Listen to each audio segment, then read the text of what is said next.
There is a particular kind of December evening that exists inside well-kept homes, the kind where the lights strung along the windowsills, the fireplace, and the smell of a meal that took real time to make all combine into something that isn't quite any single thing, but is, taken together, the most accurate physical expression of the word home that most people ever encounter.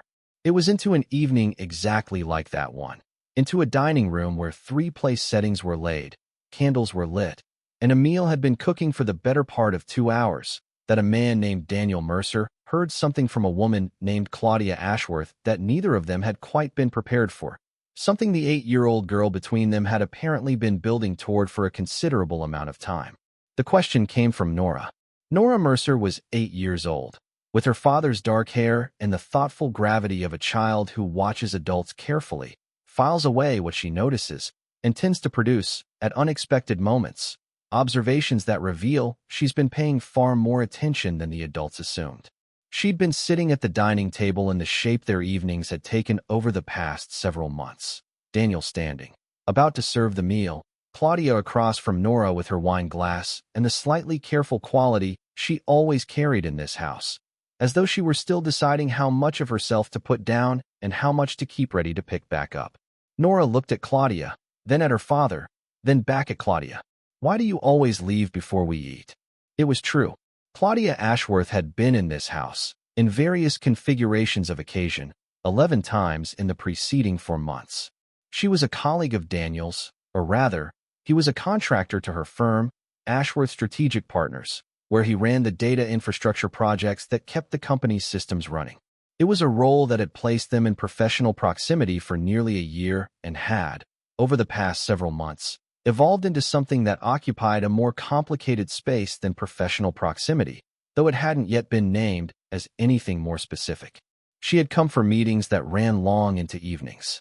She had come for a Halloween party Nora's class organized in the neighborhood, and had happened to be parked outside dropping off a document.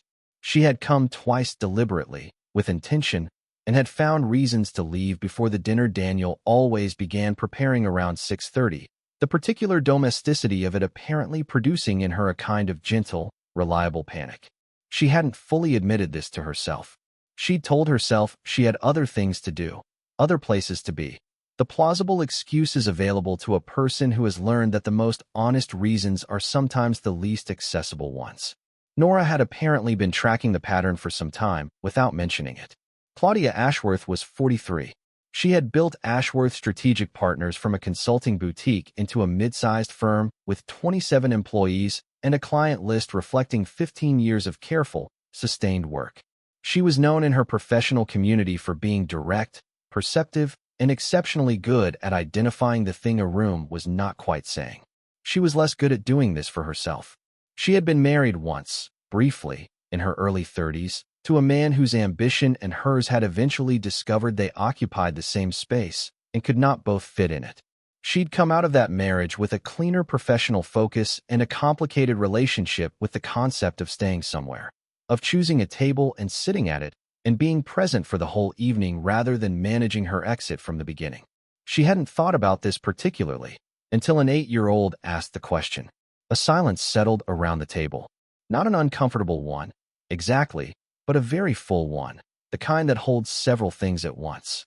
Daniel, serving dish in hand, looked at Nora with the expression of a father just surprised by his child's unerring accuracy, working out whether to address it directly or redirect.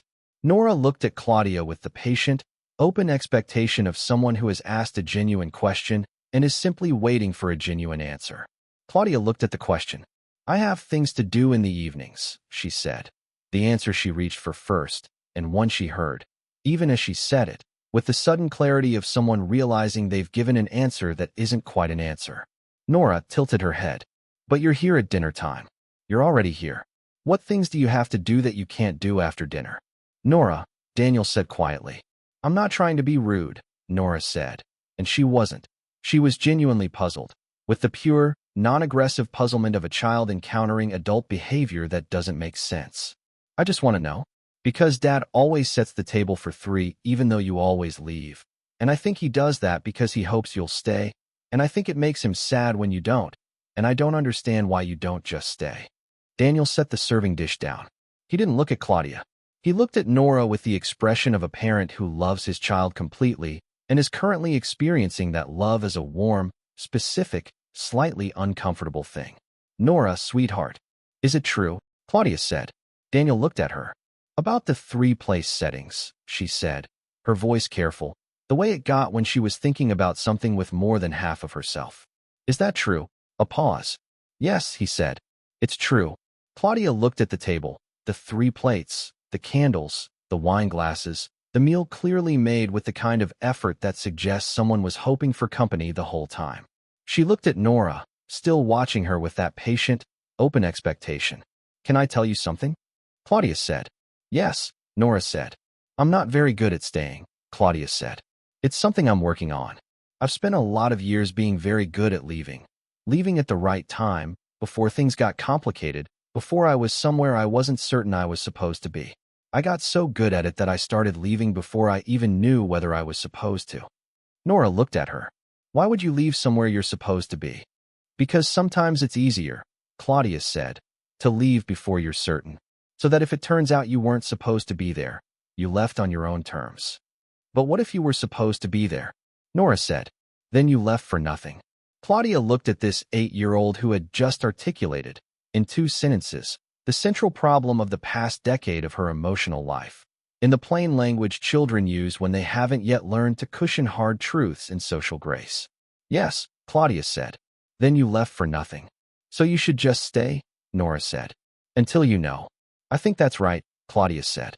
"Okay," Nora said, with the complete pragmatic finality of someone who has raised a concern, received a satisfactory answer, and is now ready to move on. She looked at her father. "Can we eat now? It smells really good." Daniel looked at Claudia. Claudia looked at Daniel. Something passed between them, the kind of reckoning that happens between 2 people who have been in careful proximity for months and have both been very good at not naming what they were doing. And with it, a kind of relief. The specific relief of something that has been hovering at the edge of a conversation finally landing in the middle of it. "Will you stay?" Daniel said. Simply. "Yes," Claudia said. "I'll stay." And she sat down. She stayed through dinner, which was very good, and through the clearing of the plates, and through the period afterward when Nora produced a card game and declared, with the authority of someone who had been waiting for the opportunity, that they were going to play 3 rounds and nobody was leaving until all 3 were finished. Daniel watched Claudia across the table. She lost the first 2 rounds and won the third by a margin Nora found suspicious but couldn't technically challenge. At 9 o'clock, Nora was in bed, and Daniel and Claudia were in the kitchen with the last of the wine, in the comfortable quiet of 2 people who've had a real evening together and aren't yet ready for it to end. "She's been counting my exits," Claudia said. "She counts most things," Daniel said. "I don't always know what she's keeping track of until she produces it." She was right. "About why I leave." "I know." "You knew?" "I noticed," he said.